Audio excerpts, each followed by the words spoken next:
Welcome to the Java Cafe, Java fam.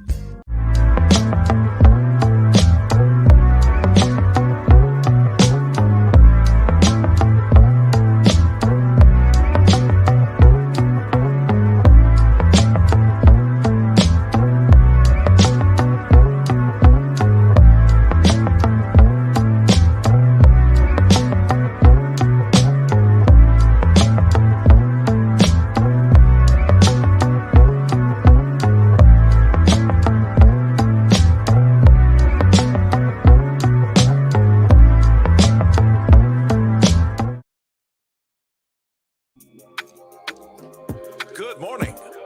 Welcome to the Java Cafe, Java fam. Good morning, everybody. Good morning. Today is Tuesday, November 15th, 2022. And I just have to pat myself on the back because I've been getting the date right now. I'm going into about a month or 5 weeks and not messing up. So we have to point out the good things when they happen. Listen, it is the first Tuesday. Is it the first? See, I got the date right, but it's the third Tuesday of the month. And as you know, every first and third Tuesday, thanks to the generosity and the partnership and support from Massachusetts General Hospital, Office of Equity and Community Health, we are here for your healthy Java. Last year, about this time, we talked a lot about healthier eating options as we approach the holidays. And so we're continuing in that vein today with Dr. Camille Poe, who is a endocrinologist who specializes with those of our, I was going to say population. She specifically works with those who have, I believe what we call, it may not be the right term, but diabetes sometimes induced by pregnancy. And I know there's a medical term for it. So she's in the background shaking her head. So I'm going to get ready to shut up and bring her in. But do me a favor, as we're approaching the holidays, as this is Diabetes Awareness Month, we sort of mixed the conversation and just talking about all year long how we can make healthier choices around controlling our blood sugar. What is the difference between type 1 and type 2 diabetes? And so we're going to get ready to bring in Dr. Poe. But before we do that, everybody that's listening right now, just hit that share button. I'm going to give you about 5 seconds and hit that share button so we can get more people into the room to get this information out to our community. But without further ado, I would like to welcome and bring in Dr. Camille Poe. Thank you so much for being here this morning with us. I know you're busy and have a lot of things going on, but you found it, as my old bishop father used to say, found it not robbery. To be here with us this morning. And so welcome to the Java Cafe. Folks, go in and say good morning to her. Don't forget, toward the end of this, we are going to take questions from the audience listening. But Dr. Poe, please introduce yourself. Tell us a little bit about yourself. And we'll get to know a little bit more about you after that. And then we're going to go in and really talk about this health issue that really impacts primarily a lot of Black and brown folks. So please go ahead and say hello and introduce yourself. Yeah, thank you so much for having me, Jimmy. It's great to be here today to talk to you about diabetes.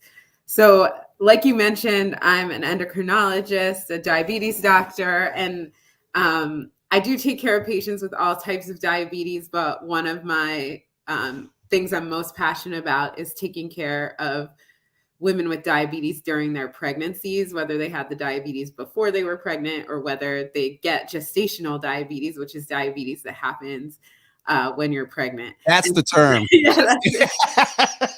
I was like, I know there's a term. Go ahead. Yeah. So just a little bit about myself. I'm originally from Baltimore. I live in Jamaica Plain with my 2 kids.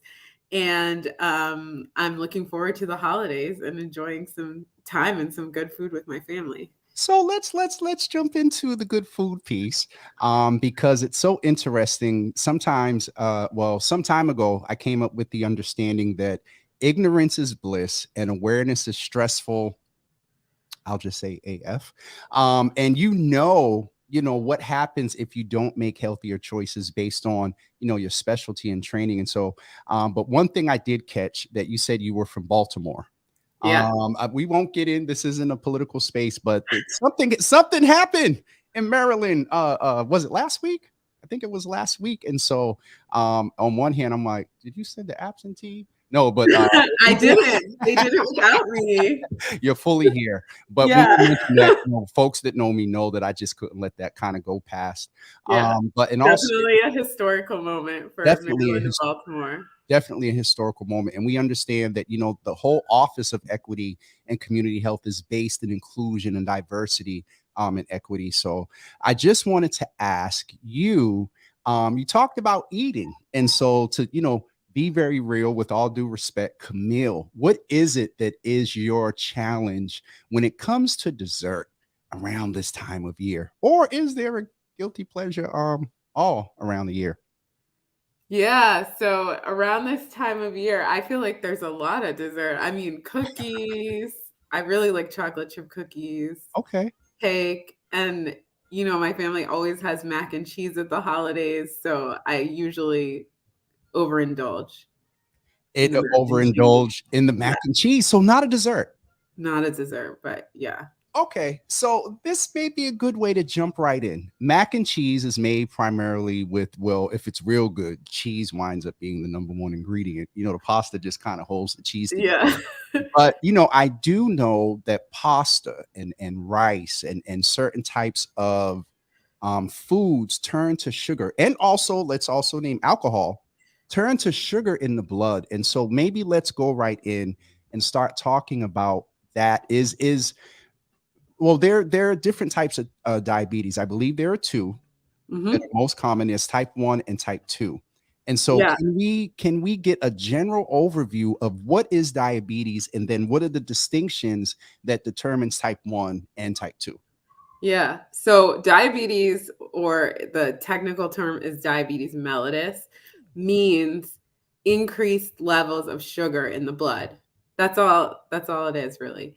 So high levels of sugar in the blood. And as you mentioned, there's not one type of diabetes. So the two most common types of diabetes are type 1 and type 2. Type 2 is the most common kind. So 90% of the diabetes that's out there is type 2. But what you may not know is there are also rarer forms of diabetes that aren't type 1 or type 2. So there's genetic forms of diabetes and other rare things as well. Okay. Um, so the reason why does it matter that your sugar is high in your blood? And we can talk about like why that happens, Yeah. but I think first it's most important to figure out like why we care, right? Because usually when your blood sugar is just a little elevated, maybe you just developed diabetes, you aren't going to have symptoms of that.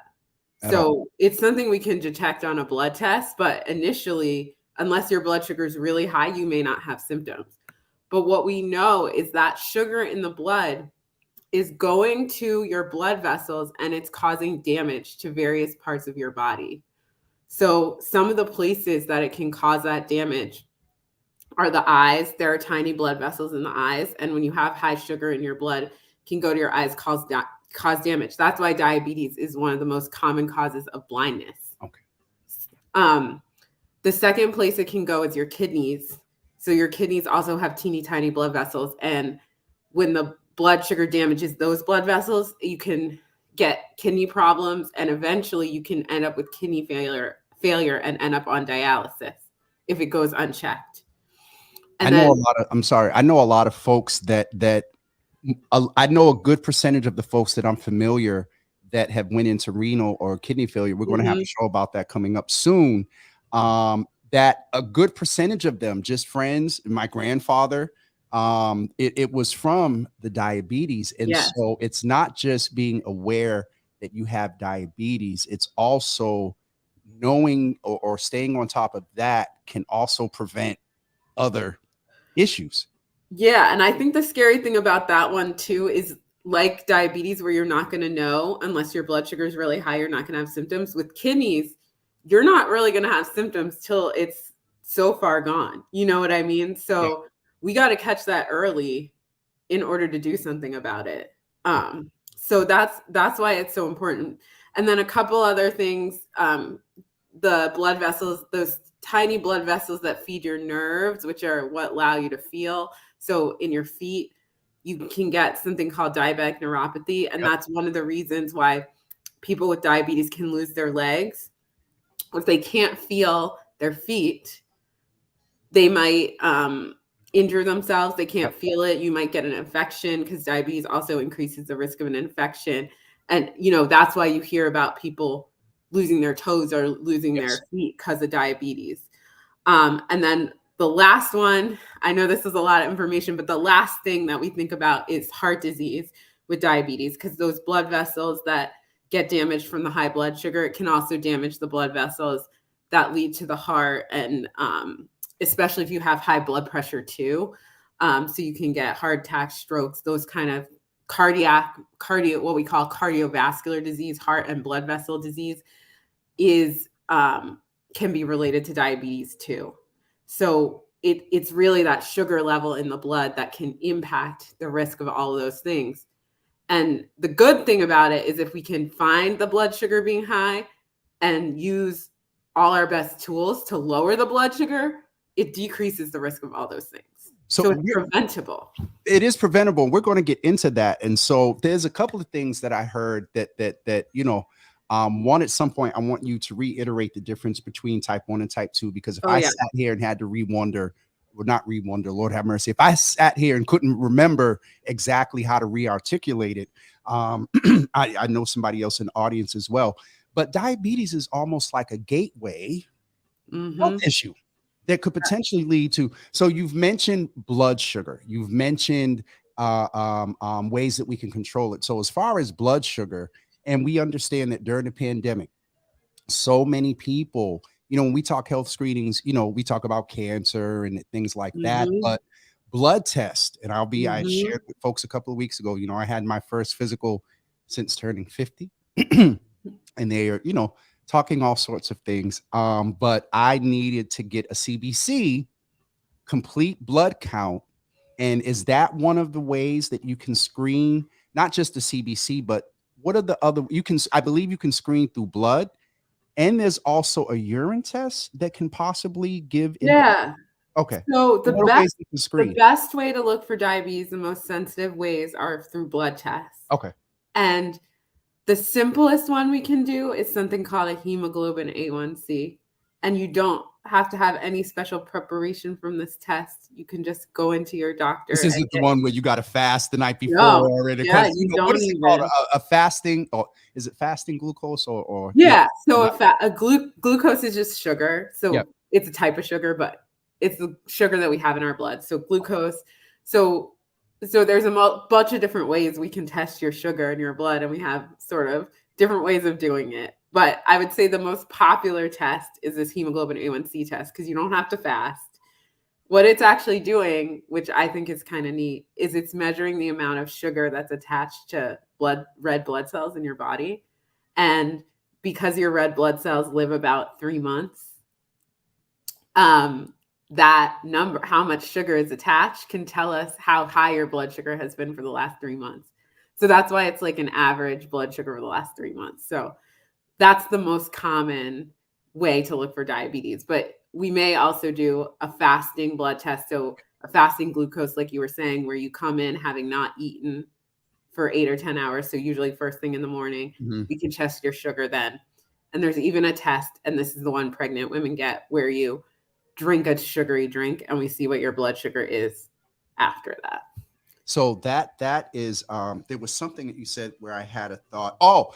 I shared also, and it's so interesting because I told Dr. Betancourt that I was going to be very transparent about my journey after this post-50 physical. They're talking about me and anemia. And so when you said the red blood cells, is there any oh Jesus? Yeah. So the only thing about the red blood cells is that test, you should know this. So like that test, that hemoglobin A1C test. Yep. If you have anemia, which is low red blood cells basically in your body, that can mess up that test. That, so it can make it look like it can give you the wrong answer. Because there's not enough red blood cells to properly what they're measuring is not enough red there to give a real indication of what the A1C. Yeah. And technically it's that, remember how I said like your red blood cell lives 3 months? Yeah. So it gives you an average blood sugar for the past 3 months. Well, when you have too few red blood cells, your body is going to be doing different things and like either making a lot of new ones or holding on to the old ones. And that kind of messes up that 3 month picture. So it can make the hemoglobin A1C look different. So it's not a perfect test. That's why we have the other tests too. Okay. But especially if you have an issue with your red blood cells, then that test may not be accurate for you. You might need to do one of the other tests. It just got a little hot in here. I'm sitting here like, okay, let me go ahead and get this blood test that was scheduled. I just need to go do it. So the other thing that you mentioned is that there are different ways that we can address it. Okay, so let's say someone goes in and we hear this other term, borderline diabetic. Well, let's talk a little bit about that. What is that? Yeah. So basically, when you get these tests, they all have a cutoff. And if your blood sugar is over that cutoff, you have diabetes, right? So we have a level that's diabetes. Well, I think one of the good things about these blood tests is they don't tell you it's not just like, yes, no, do you have diabetes? But it can tell you if you're in the gray zone, right? Yes. If you're close. And so that could be called borderline diabetes. You might also hear the term pre-diabetes. You might also hear the term impaired glucose tolerance. So those are some words. They all mean the same thing. It means you don't have diabetes, but we're kind of worried you're close. And that gives us the opportunity to really do something to change your risk of getting diabetes. You can actually decrease the chance that you're going to get diabetes if you get that window of opportunity. And so there, we are going to do a renal and kidney failure point. But one of the things that you said that a lot of times in certain, after we've went through the gateway of diabetes, you don't even find out about the diabetes possibly until one of these other issues comes up caused by.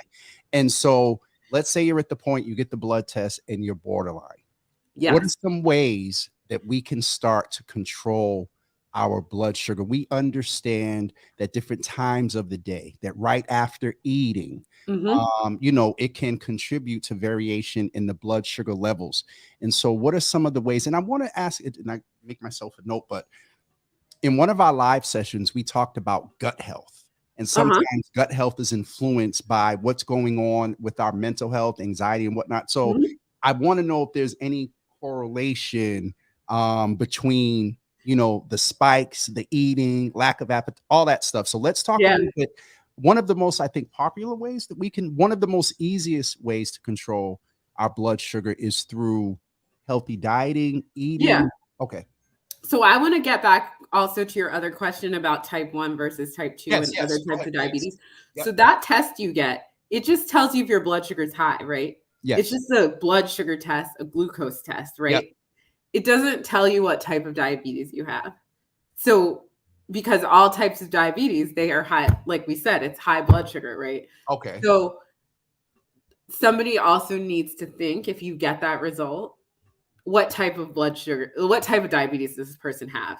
And most of the time, like I said, 90% of the time, it is type 2 because that's the most common. Okay. Especially in our community. But that said, I feel very strongly about this. In every person who we diagnose diabetes, we have to at least step back and think, what type of diabetes is this? So that we can make sure we're giving the right diagnosis and the right treatment. How do you determine the difference between type 1 and type 2? Is it the individual? Is it the spike when, the sugar goes up after what? How do you know the difference or screen for the difference between the two? Yeah. So I would say first we look at the circumstances. Okay. So type 2 is most common. So we're going to start saying, okay, this person probably has type 2, but what are some things that might make me think actually they have type 1? So first of all, type 1, often it's a diabetes that we think about occurring in younger people. Okay. So kids can get type 1 diabetes. So any kid that has diabetes, now unfortunately type 2 diabetes is becoming more common in kids, but any kid that has diabetes, or even any young person like under the age of 35, someone should at least entertain the idea that they might actually have type 1 diabetes. Type 1 diabetes is usually what happens is your body's immune system is actually hurting your pancreas, which is the organ that makes insulin, which is the hormone that regulates your blood sugar. Okay. Yep. So what happens is your body's immune system kind of attacks the cells in your pancreas that make insulin, which regulates your blood sugar. So then you don't have that hormone anymore to regulate your blood sugar, and your blood sugars can be very high. And basically you just completely lose the ability to regulate your blood sugar over time. And so that can happen in kids.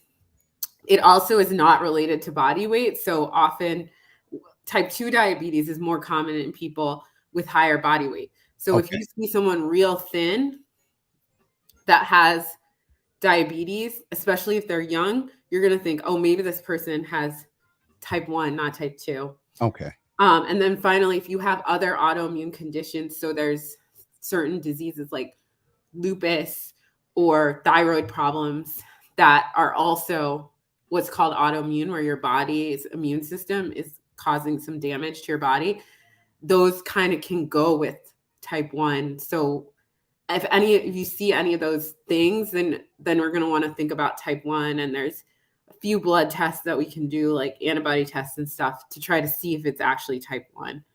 And that's important because type 1, you just can only treat it with, you can do diet and stuff, but you can only treat it with insulin. Like you need insulin on day 1 if you have type 1 diabetes. And so if you mess around and you try all these other medications, that's not going to work for you.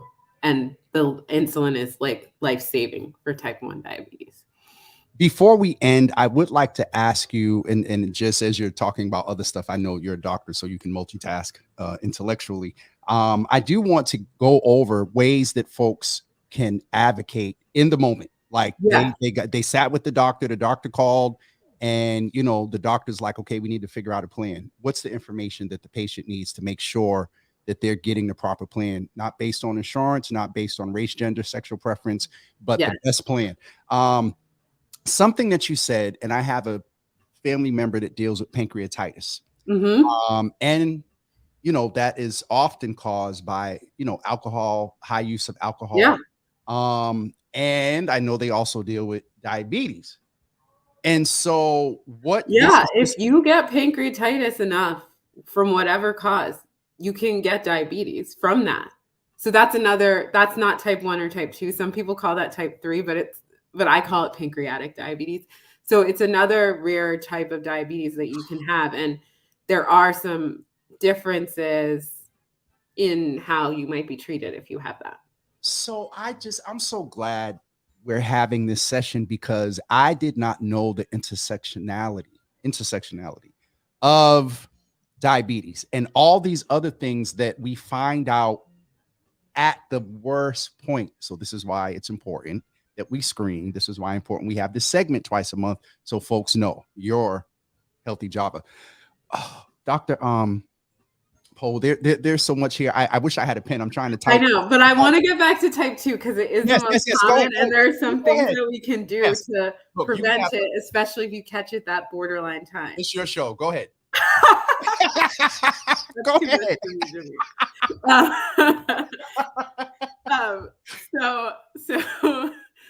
So type 2 diabetes. So the most common type of diabetes. So there's actually studies that have shown what you can do if you have borderline diabetes that will decrease your risk of getting diabetes over the next 10 years, because we know you have a high risk if you have that borderline diabetes. And some of these things are things you can also do if you first get diagnosed with type 2 diabetes. You want to put these things into place then too, to keep your diabetes from progressing, getting worse, getting all those complications. So the first thing I'm going to mention is exercise. So when your body, your muscles uses sugar for energy. Yep. So when we exercise, our muscles take up that sugar from our blood and use it. And it has a lot of good effects on our metabolism. So we know that getting 30 minutes of exercise a day, or most days, at least 5 days out of the week, decreases your risk of getting diabetes. And in my patients with diabetes, I see when they move more, their blood sugar is better controlled. So that's one thing you can do. I'm not going to say it's easy, because it's not, but it's one thing that you actually may have control over, your exercise and physical activity that can decrease your risk.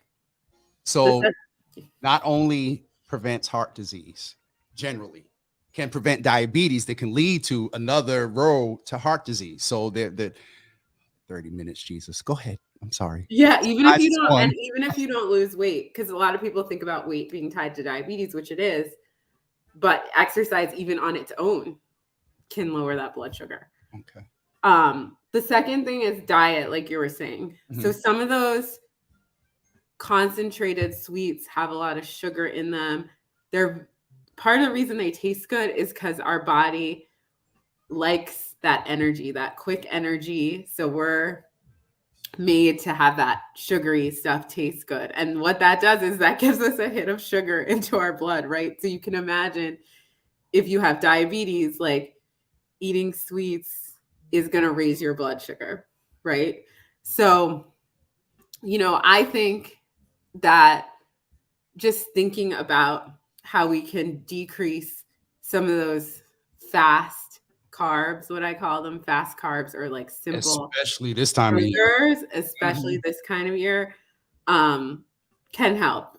I know that everybody's going to have dessert sometime. Everyone's going to have it, but like, how can you look day to day and make healthier choices? And I think one of the biggest things that we can do is try not to drink our sugar, because that sugar that you drink, I'm talking juice, I'm talking drinks, soda. You go to Dunkin', Starbucks, whatever, you get that coffee. Hey, don't. They haven't sent. Look. They haven't sent any sponsorship. Don't give them no love. No, sorry. What I'm saying, I know what you mean.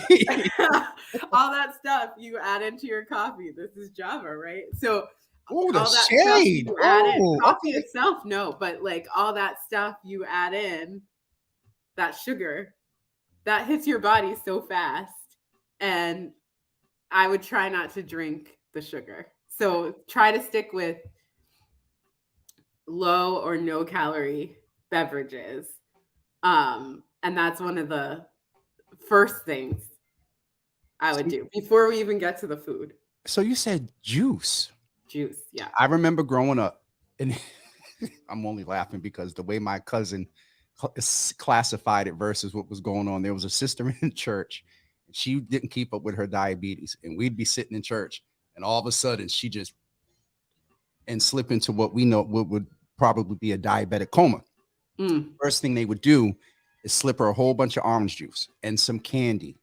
Yeah. And so, I remember hearing stories of like one of my friends passed out on the football field. They thought he, could have been diabetes. They gave him a piece of sugar and made him drink a Sprite like right away. Yeah. So that usually is the right thing to do when somebody who has diabetes, who's on insulin, has a complication of their insulin, like what you're saying, where their blood sugar goes low.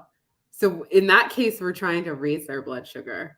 And so those juice, candy, that's what we use actually if our treatment causes low blood sugar. But I don't even want you to get to the point where you need that treatment that's going to cause your low blood sugar. But if someone is at that point, let's name that it's important that they should monitor. And this is when we'll get into a few minutes. We got quite a few questions. And so I believe we covered most of the points, but I wanted to make, and you want to talk now about food. We talked about not getting to the point. We talked about liquids and sugar and things. Now let's talk about foods. And I am familiar that like potatoes and rice and bread, carbs generally turn to sugar in the blood. They turn to sugar faster. Yeah, that's true.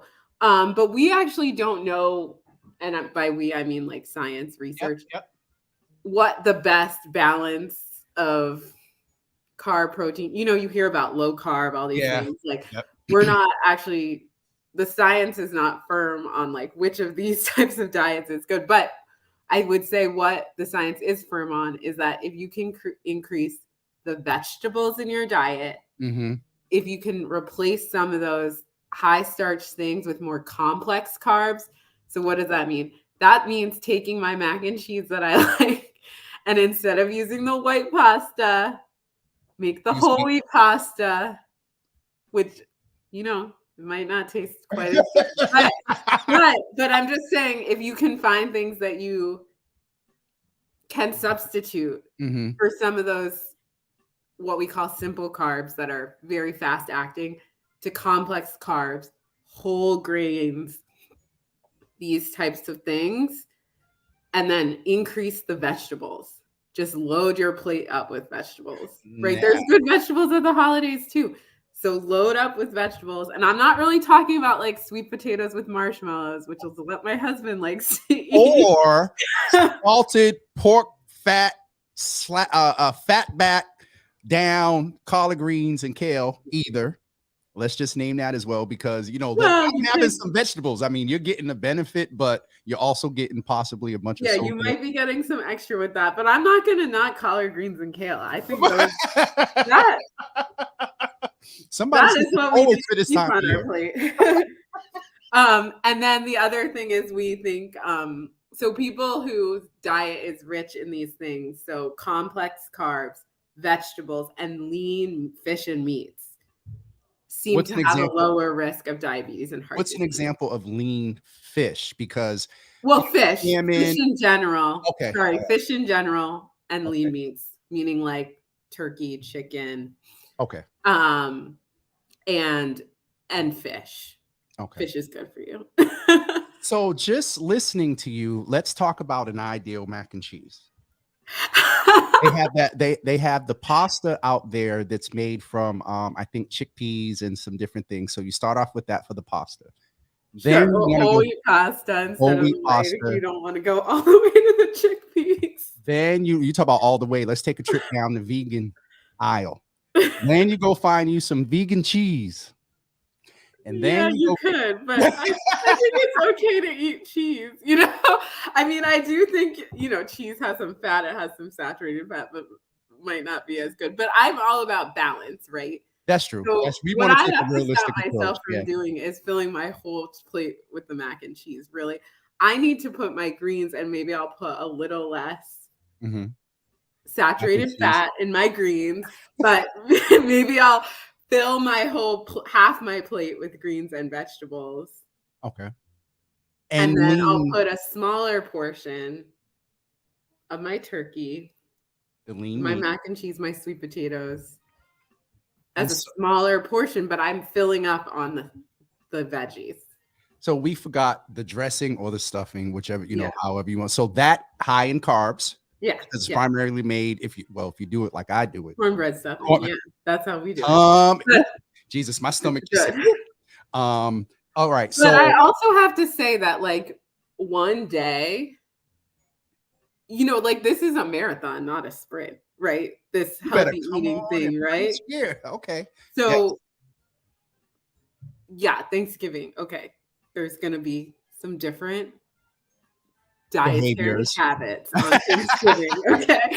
But what I want to do is I have 365 days in my year. So I just want to increase the number of days where I'm eating those things, those healthy diet patterns that we talked about. You know, I really think it's a marathon. So like, I don't want to only think about healthy eating during the holidays. I want to think about how we can improve All the year healthy long. eating all year long. All year long. And we're going to go ahead and start taking questions. Dr. Polner, a lot in here, and there's some opinions and comments too. Y'all mind your business because the chitlins have nothing to do with, I don't think they do, with diabetes. I'm not into chitlins, but that's not like a medical opinion. That's just Mine's a sterile, like they're going into the operating room. Yes, we're going to leave that alone. Let's scroll up a little bit and get to these comments and questions. This audience, Dr. Poe, is very opinionated, very honest. And so let's just troll through and see what some of the questions are. Nicole is letting us know that her mother has type 2 diabetes and now it's EFFC. I don't know, that may be a typo but she's mentioning her mom, who presumably is a senior. So you got to pay even more attention with our seniors. Oh, there she goes. She said it's affecting her sight. Okay. And so that in some cases can be is it if you catch it early and like blurry vision and stuff, because I was a little scared. I hit 40 and they say the eyes that, we both got specs on, as my grandmother used to say. And so I was, my mother, she asked me, she was like, what's up with your, sugar or anything like that? And that, most of my CBCs have been, fine. I was at that kind of pre-level sometimes, but that's because of all those gummies that I used to eat. I'm doing better. So Nicole has mentioned that about her mom. Yeah, should I respond to that? There's two ways that diabetes can affect your vision. So one is the way that I talked about, that blood vessel damage that can lead to blindness. Yep. The other way is actually if your blood sugar is really high. Remember I said you're not going to get symptoms till your blood sugar is really high. But if your blood sugar is really high, you might get some symptoms. That's peeing a lot, feeling very thirsty. And by the way, if you're feeling very thirsty, the worst thing you can do is drink that juice and that soda. Yep. Because that's going to make your blood sugar shoot up higher. Even though it tastes good in the moment, that's going to be a vicious cycle. So we see that a lot.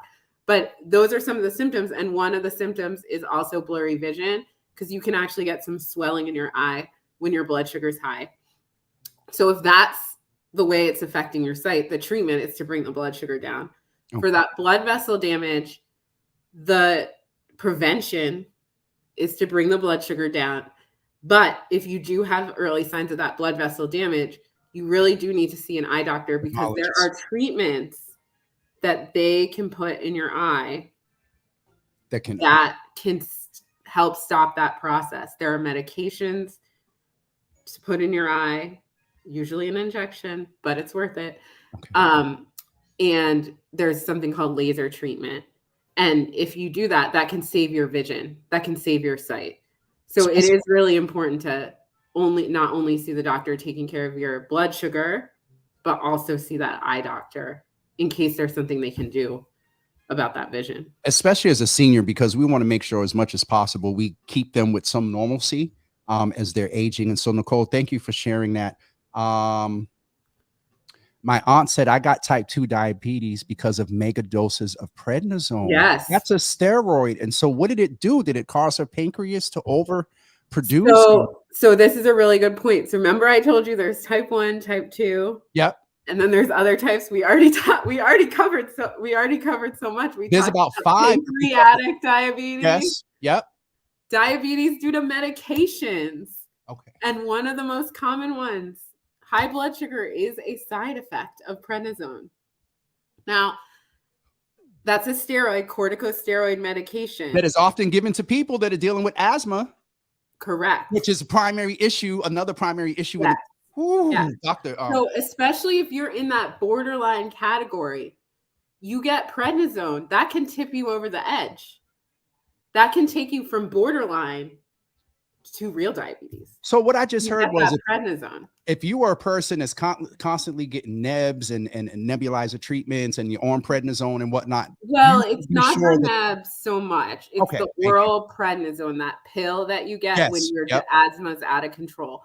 Now, the problem is if you can't breathe, you need to take that prednisone because that asthma is going to get you. But you should also, your provider should also be constantly on a sort of standing monitoring of your being very intentional about your glucose, correct? Well, especially, so the thing is, if you had no problems with glucose, you weren't in that borderline category, and you take prednisone for 5 days, that's not going to give you diabetes. I'm talking about people that have to take. But if you're close to the edge, number one, that 5 days can really tip you over the edge. Or if you had diabetes and you didn't know it, that could take you into that symptom thing because you didn't know. You just took the prednisone and you didn't know. You never got the blood test. Or third, if you have to take prednisone for a very long time, which sometimes we do, and usually people don't just give prednisone for fun. Like, you really needed that medication. I love your candor, Dr. Paul. So a lot of times you really need that medication, but you don't want the sugars to get out of control either. So it's absolutely right that prednisone can cause diabetes, but that doesn't mean you shouldn't take prednisone if you really need it. It just means that you need to be monitoring. attentive to your blood sugar. Absolutely. Absolutely. My mom was asking something about the pancreas. I'm not sure. We're kind of a little bit behind time. Got it. As we do the questions toward the end. Tasha, thank you for sharing with us. Hopefully you're keeping up and monitoring and taking care of yourself, that she has type 2. Kathy is saying, good morning, Java family. Great topic. My relative with diabetes falls out a lot. Is it related? Is that sort of on that thing of diabetic quick coma or something? And we want to, I want to be careful with words.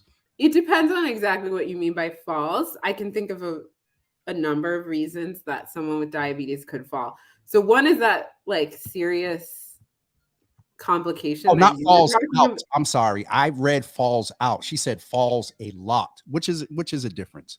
Yeah. So if you're talking about falling because you're passing out from low blood sugar because of your treatment, that's one thing. We already talked about that. Yep.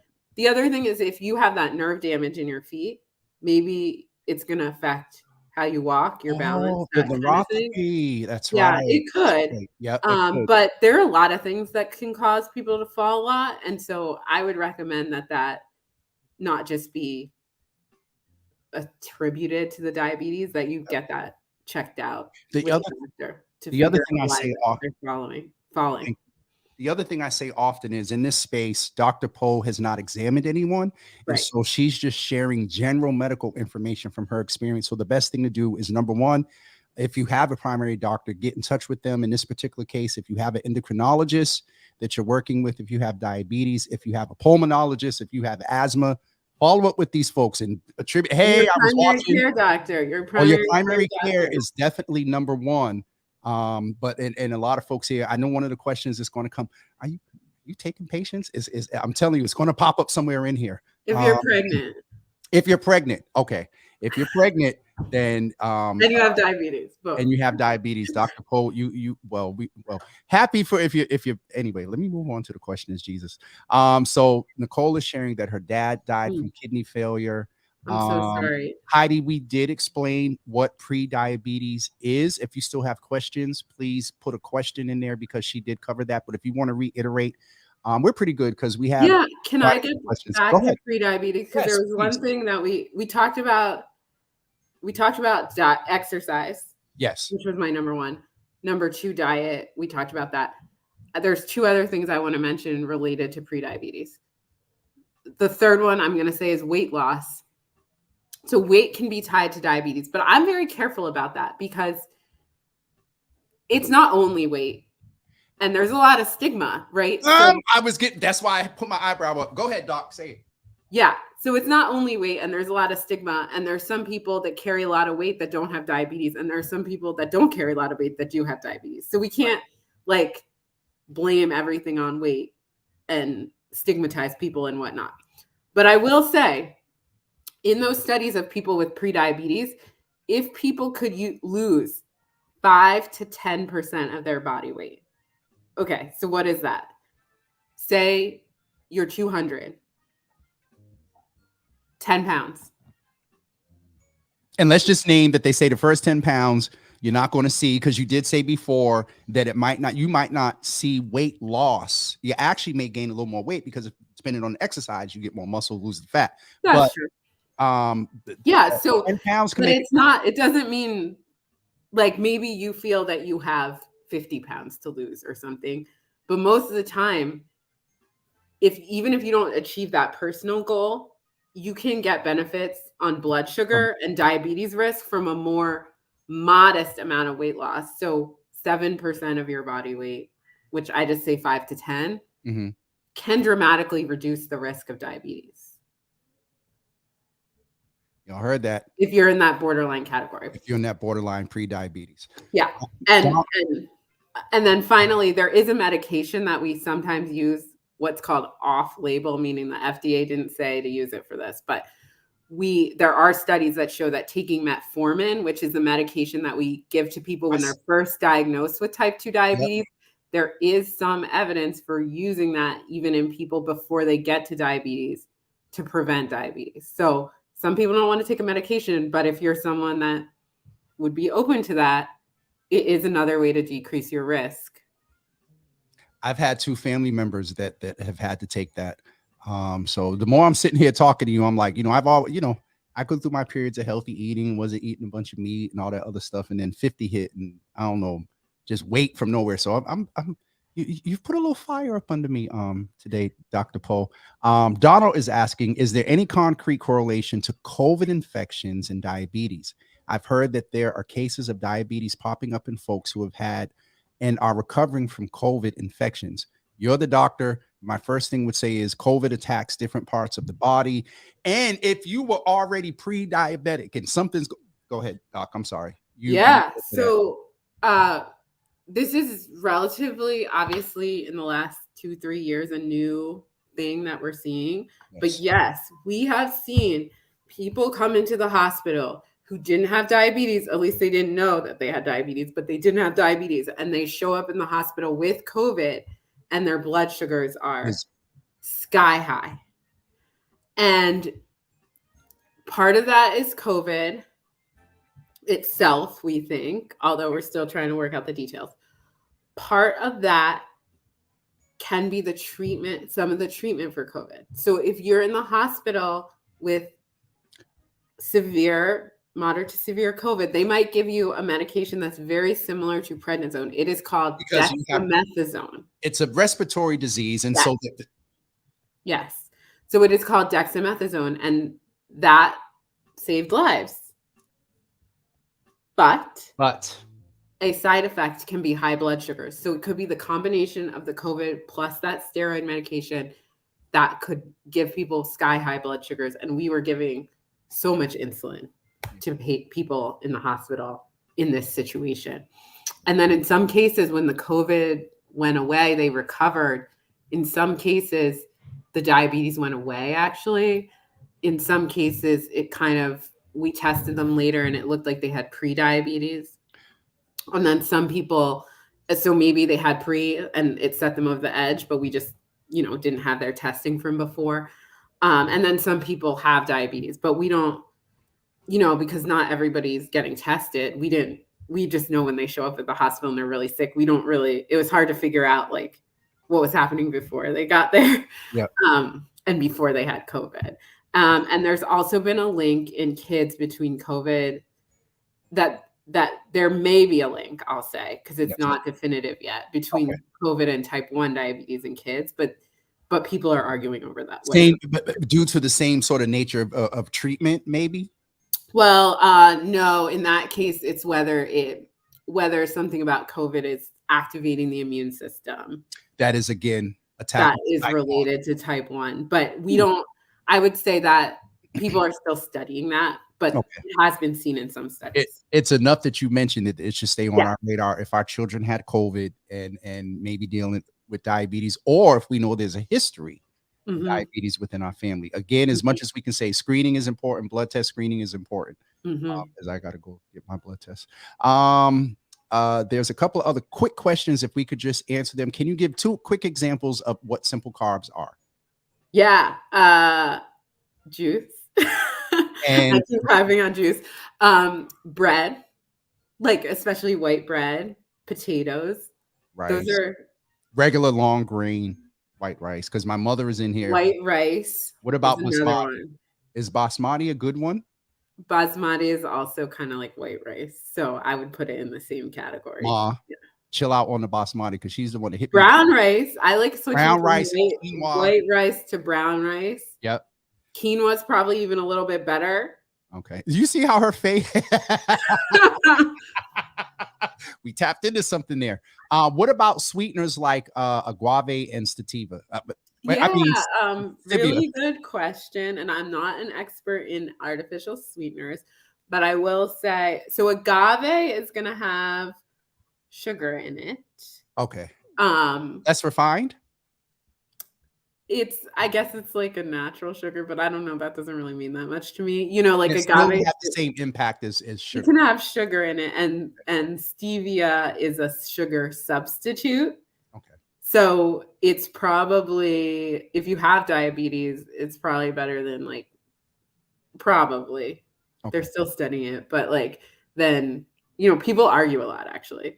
Sweeteners versus sugar versus a little bit of sugar. Like if you're going to have a little bit, should you have the real thing, just have the real thing?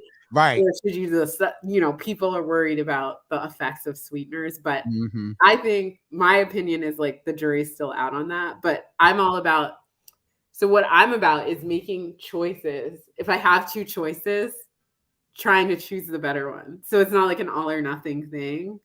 So if I need my coffee to be really sweet that day, maybe I'll use sweetener. But if I just need a little taste, maybe I'll use the sugar. I don't know. So In but that's a moderation. controversial topic, I'll just say. Okay. Sweeteners are a controversial topic and not everyone agrees So the what to jury say. is sort of still out. But I still say don't drink your sugar. Don't drink That the would sugar. be the best. And Absolutely. if that means using stevia, use stevia. One of our pillars in here who was very transparent about his mom's journey. We want to get my mom on the insulin pump versus her taking the shots 3 times a day. Some are saying the pump may not be a good thing. Can you tell us the advantages or disadvantages of a pump? And specifically with mother, she's a senior. And so can you really, again, and Thaddeus knows this, you haven't examined her, but in Yeah. general, a senior Black woman, what are you, from your experience in seeing this here, what would you Yeah. So I just want to say one thing first, Yep. which is that there's a lot of diabetes technologies now. Yep.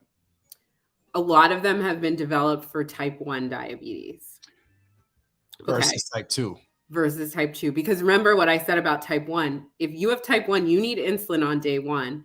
Yeah. And your body doesn't make any insulin. So you have to be your own pancreas. So that means you're going to be taking a lot of shots a lot of times a day. You're going to be checking your blood sugar a lot. Okay. If you have type 1 diabetes. So a lot of these technologies have been developed for type 1 diabetes to try to make that easier, do it better, etc. Now, I will say, when we're talking about Black people with type 1 diabetes, they're being offered technology less often. Okay. Mm-hmm. We have disparities in technology use in diabetes based on race. Okay. So I am a big proponent for making sure that everyone has equal access to all technologies. And so you want to ask your doctor, especially if you have type 1 diabetes, am I getting all the best technologies that you have to offer me to manage this? That could be continuous glucose monitoring. That could be a pump. Okay. That said, so the type 2 diabetes and pumps, that is still evolving. Okay. So not every insurance covers type pumps for type 2. Not every insurance covers that. And so in type 1, everyone definitely should be offered that. In type 2, it's a little more gray. Some people have pumps, some people don't, etc. So now to answer the question, what are the advantages of a pump versus taking shots? So one is that a pump is a device. It's a technology device that you wear on your body. You insert it. Usually you do the insertion like once every 2 days, 2 to 3 days, and you fill it up with insulin before you put it on your body. So it's a needle that goes into your body. And then usually now you use your phone or the pump device and you give yourself your insulin through that. In this particular case, it's still left up to the person to remember to pump. Exactly. You still have to manage your diabetes. You still have to we're not at the point where it's all automatic yet. Okay. You still have to say, pump, give me this number of units of insulin. Okay. So with where there is an issue with maybe forgetting to do it, you can still forget. You can still forget if you have to still forget. So because we understand it, and if you got a few minutes, we'll take them. There is the things that come with the senior that could be evasive because you're putting, the needle, it leaves risk for infection and all this other stuff. So we really want to make sure that the benefits outweigh the risk. Yeah. So none of the pumps are like fully just automatic, plug and play automatic, but they're getting better. That is a goal of the pump companies to make it fully automated. Yep. So now you can get a continuous glucose monitor, which now I do recommend continuous glucose monitors if you haven't looked into it for your diabetes generally. But now a lot of the pumps connect to a continuous glucose monitor, and they can give you some of the insulin automatically based on what they're reading off the monitor. Yeah, some of the insulin automatically, not all of it. So like you still, because the pump doesn't know when you're eating, like you have to give, if you're giving insulin before you eat, you usually want to give it before you eat most of the time. Sometimes there's different circumstances where you give it at a different time, but most of the time you sit down, you're like, I'm going to eat, give my insulin.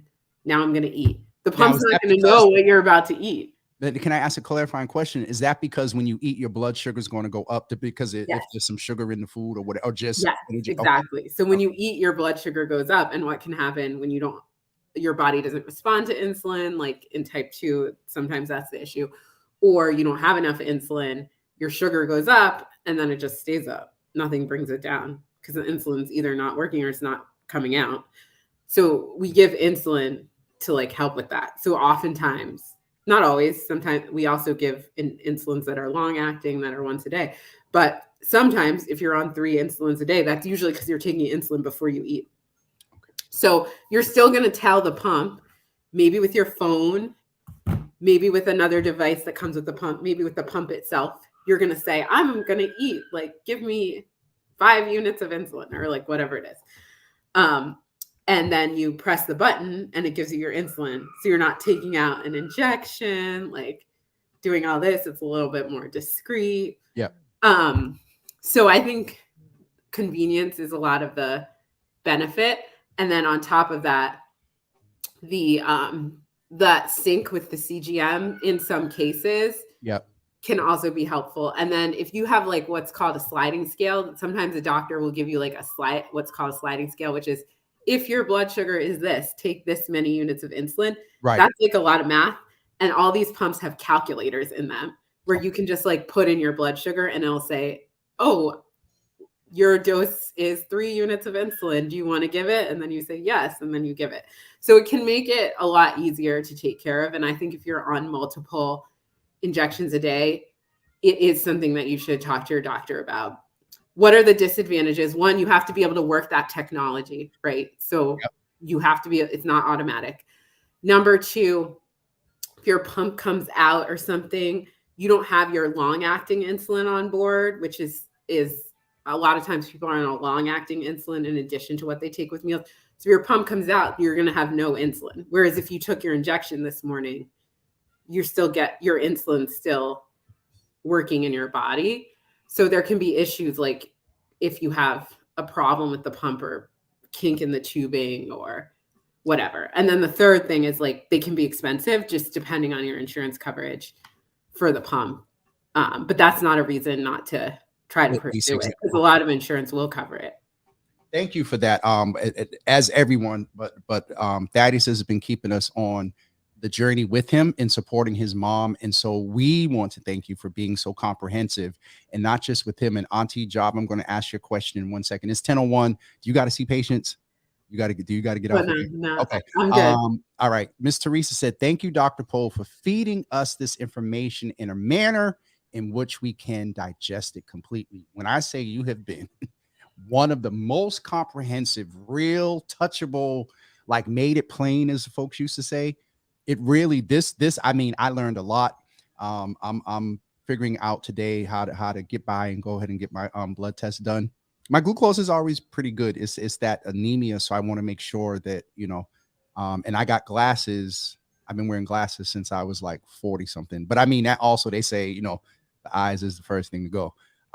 One quick question from my aunt, and Thaddeus says, thank you for answering so comprehensively. I was trying to find out from him, Thaddeus, if you could tell us, because it might give, and we can sidebar, it might give Dr. Pohl a little more insight, whether it's type 1 or type 2 with your mom, because that'll maybe inform the other information about devices. Auntie Java, who I call her, if someone has a defibrillator, can they use CGM? So that would be a good question to talk to the cardiologist who put in the defibrillator about, but they're on the label for CGM, there's not it shouldn't stop you from getting CGM. But okay, I do think you should talk to your doctor about that. So Auntie Java, talk to your cardiologist and also your endocrinologist. Thaddeus did let us know that it's type 2. So would we say that your answer covered pretty much? Yeah, I covered it. I mean, Okay. I think regardless of the type, those are sort of the pluses and minuses, but just know pumps right now are more commonly used for type 1. But again, if you have type 2 on your and you're on multiple injections a day of insulin, then it is something that you should consider and talk to your doctor about. It's just that sometimes we get told by insurance, regardless, whether it's Mass Health, whatever, that we can't do it. But I would try if that could be helpful to you. Okay. She just said it's thankful it's not for her. Dr. Poe, we're going to wrap up with this comment here.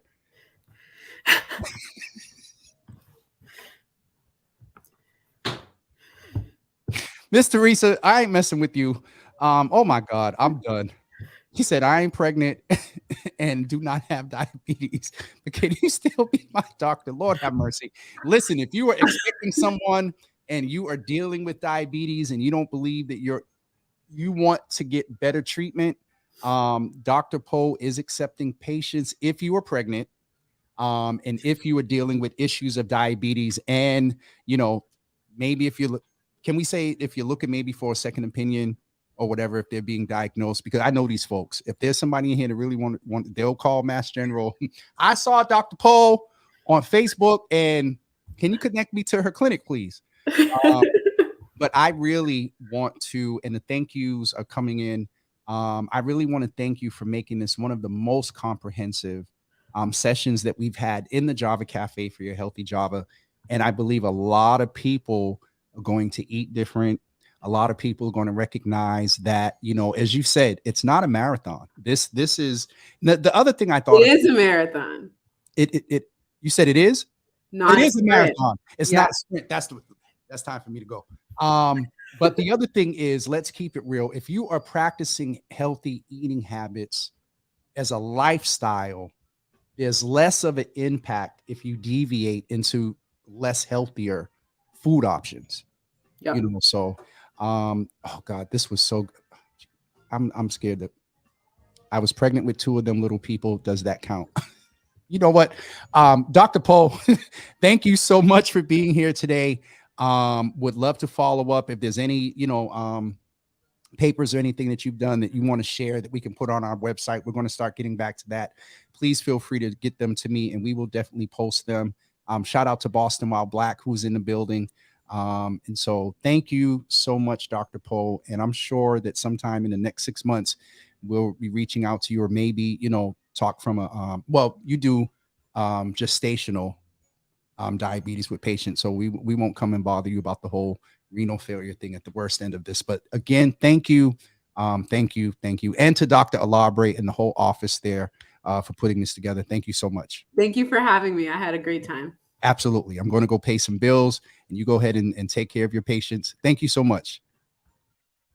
Everyone, y'all need to share this, get this out, tag people. So let me get ready to wrap up because it's 10 o'clock and I need to be somewhere around, they said after 11. So I'm going to get there after that. Tomorrow.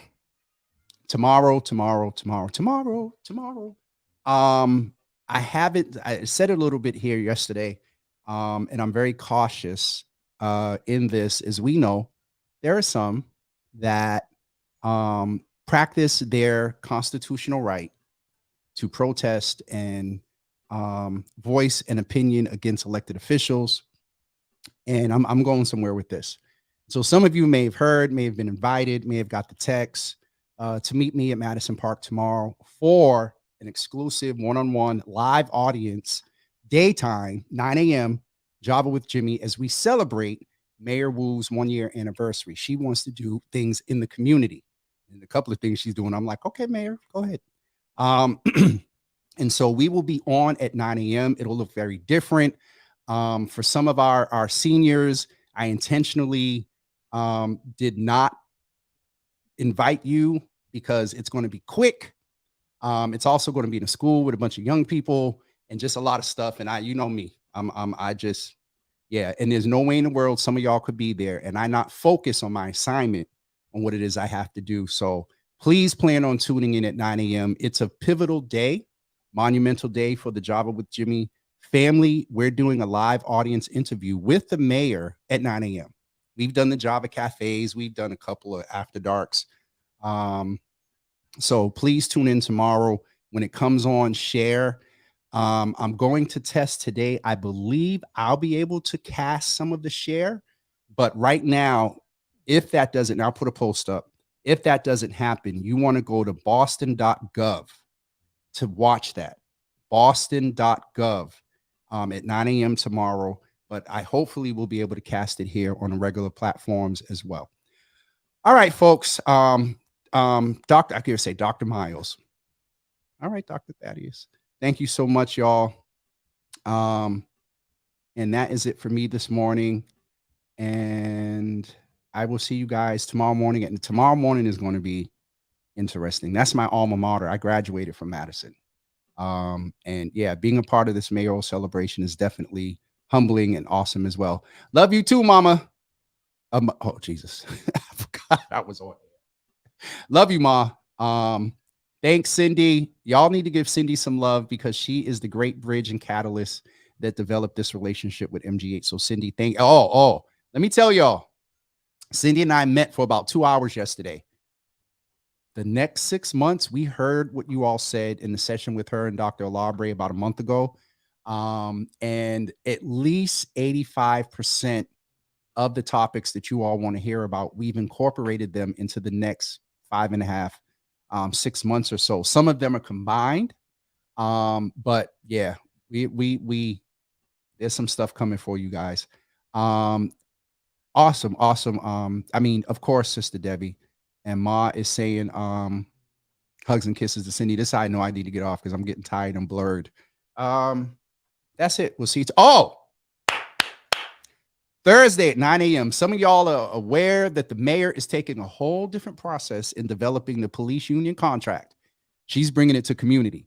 And the mayor's liaison, Lou Mandarini, and also the mayor's chief of civic engagement, Rihanna Millar, will be with us Thursday for a one-on-two interview. And we're going to talk about the mayor's approach to bringing in community around this police contract. If y'all are watching, I'm in MGH time. So